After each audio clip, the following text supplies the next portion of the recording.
you prepped for Arizona before, Rich Rod. What are your impressions of that team? Oh, well, they're difficult, especially with all their skill and how they spread the ball offensively.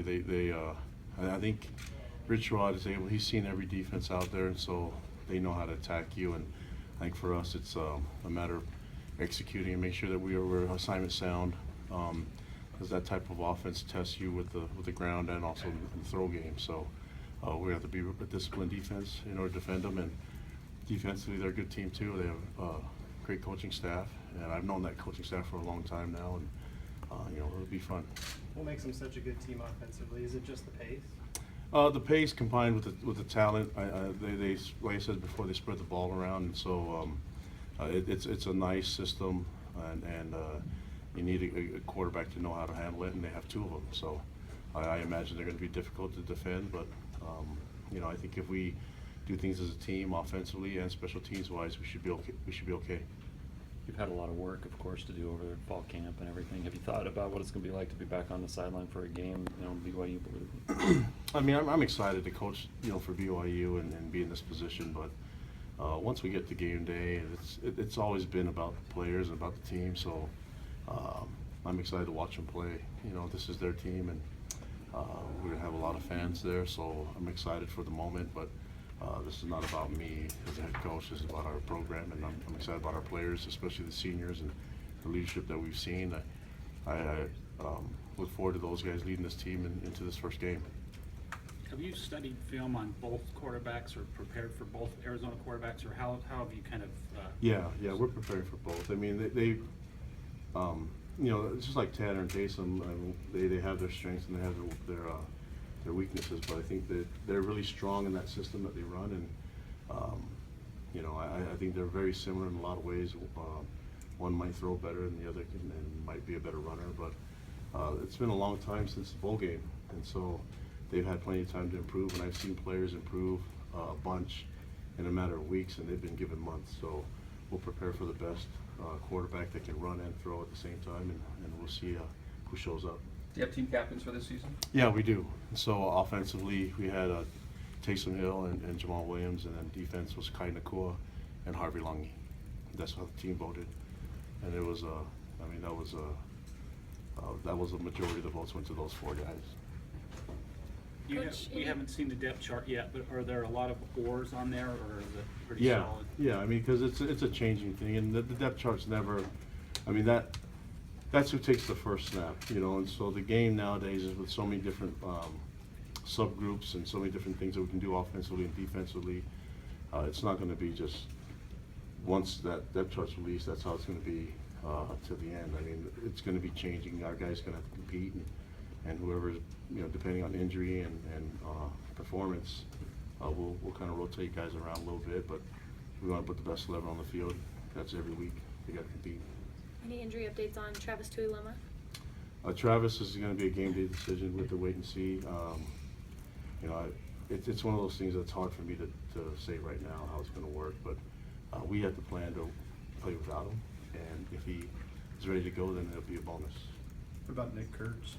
Yeah, Nick's going to be fine. He had great practice today. Do you feel solidified at the place kicking position, or how? Yeah. I mean, we have some guys that depending on what we want to do with our special teams, who's going to be kicking the ball. We know who our punter is, and then our place kicking will be depending on a lot of different things, and our kickoff as well. So try not to give too much away, but we'll see what happens. Ask me next week and more concrete answer for you. With school starting today, has any players that were absent from camp joined the team, like Sione Takitaki, Brad Wilcox? No, those guys are. I mean, if anything changes, I'll let you know. But right now, they're not with us right now. How about Kyle Johnson, who we saw at the scrimmage, not scrimmaging, but with there? Is the plan for? Well, he's on the team. It was just a matter of his injury and the comeback. So we'll still wait on that one, but we're not planning on him playing in the first game. Were you expecting Rich Rod to hold on to naming a starting quarterback? Yeah, I'm not really worried about it. I'm anticipating, the best quarterback possible, and that's how we're going to practice it. So we're going to look for the complete package as far as what the quarterback can do, the best runner and the best thrower, and best guy that can run that program, manage that offense, and that's how we're gonna prepare. So it's not really focused. I'm not really worried about who's gonna be out there and what jersey number he's gonna be wearing. It's just gonna be about the position. When you were at Utah, I think Arizona put up a lot of points on you guys. Mhm. He's got a good offense. What does he do? What is it? What has he done that's Well, I giving you think problems? I think if you try to play their type of game and match them with plays, it's going to be a problem. You know, so the game of football is managed on both offense, defense, and then you also have to factor in special teams into it. So this will be you know, depending on what we do game plan wise, we're trying to win the game as a team. I'm not trying to win the game just offense only and defense only and special teams only. It's going to be all three phases, and we're going to have to manage the game and possess the ball and do what our strengths are and limit them at their strengths. So we'll see if it works. Are you going to have any butterflies Saturday night? No, I'm good. I mean, this is those guys. I've been more nervous for a lot of different things, but I feel confident in our guys. I feel really confident in our players and the talent that we have. And like I said, it's not about me. You know, as a coach, I mean, I'm excited and ready to go. But just more than anything, it's just, we've been waiting a long time. I mean, this is like Christmas is coming up, and so our guys are ready. I'm really happy with what they did in the off season, and looking forward to them showing what they did, and all their hard work and sacrifice paying off on Saturday. Sounds like a lot of BYU fans, bought tickets and are planning to be there for the game. What does it mean to have that much support for a road game like this? Oh, we have the best fans. I mean, we have fans all over the world, and so when we went and did our fireside, throughout the country, where the destinations that we're playing at, it was evident. And so we're going to have fans at every game, wherever we play. And Arizona happens to be a place where we have a lot of fans, and looking forward to them making a lot of noise because looking forward to it. And we have to give them reason to rise and shout, and I think it's going to be fun. I think Taysom's ready to go, Jamal's ready to go, and like I said, Harvey and Kai are ready to get on the field and make it happen. With the pace of Arizona's offense, how comfortable are you with the depth defensively to be able to rotate guys? We'll find out. Yeah, we'll find out. I mean, I don't think you can really simulate all that, especially with what we're doing and what we're trying to establish with our offense and defense to begin with. But there's some things that we did creatively, trying to simulate it, but you can't really feel it until you get into a game.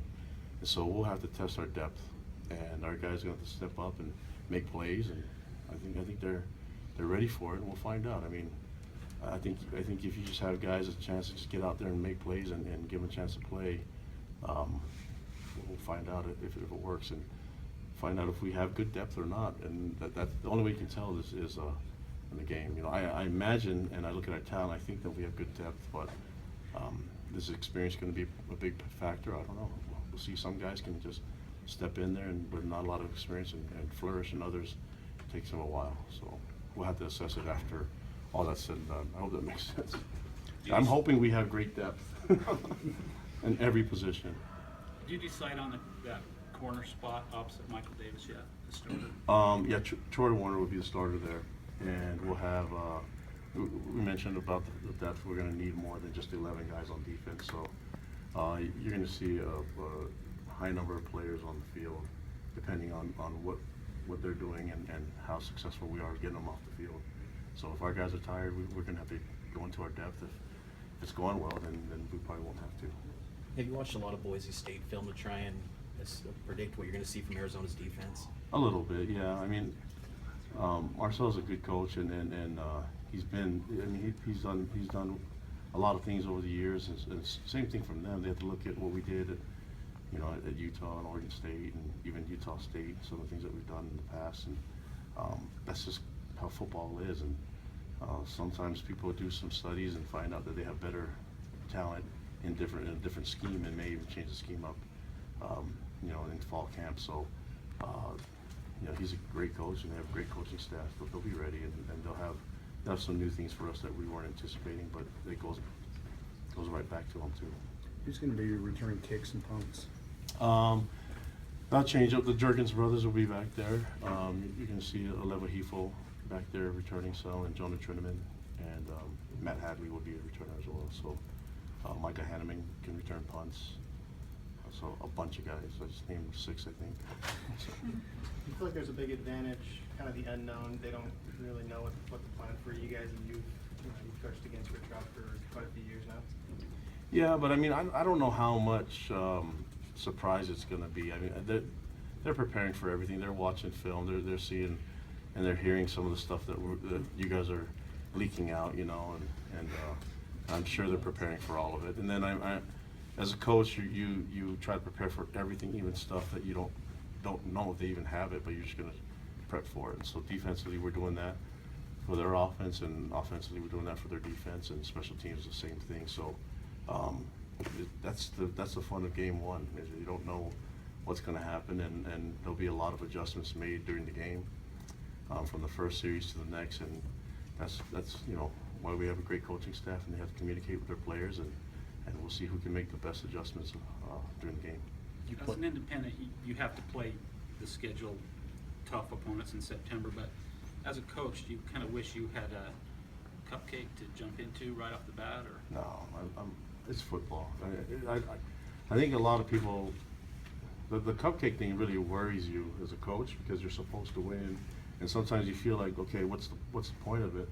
And when you're going against a team that's supposed to be lesser talent, but they line up and it's a funny shaped ball. Crazy things happen. You've seen it in the past in football. So for a Division I school to play a lower level, it's not always talking about talent, you know, and team. I mean, you have a lot of great teams. I think Utah State had a scare last year, and every year there's always something going on. So for us, our mindset is whoever shows up, we're going to play our best, and obviously we're going to focus on that opponent. But yeah, I think that if it was you know, an FCS type of team, that we would still prepare, you know, like it's going to be an Arizona type team. So that's Last question. my mindset. You do play physical teams these first few weeks. Mhm. You confident that both lines are ready for that physicality? That's why we hit the weight room harder than we've ever done before. So we felt like we needed to get that edge on the line of scrimmage, and we did some just some unique things to get our guys ready. If you ask our players, we squatted more than any team. I can say that confidently. We squatted more than any team in the country, and we ran more stairs than them. And so I think that built a lot of strength. We lifted every day, and we did the same thing in camp. So I think if you want to get bigger and stronger and have confidence, the weight room's the best place to do it. All you have to do is look at Taysom and his physique and see how hard he worked out. But all our guys worked out, and our O-line gained weight, and they're big and strong. So yeah, it'll be fun. We'll see it. I think all the stuff, the questions you're asking me, will be easier to answer after this game is done. But that's like I said, that's the excitement of game one. It's about to start. And I think it already did in Australia when Cal and Hawaii played. So yeah, it's gonna be fun. Thank you, Coach. All right.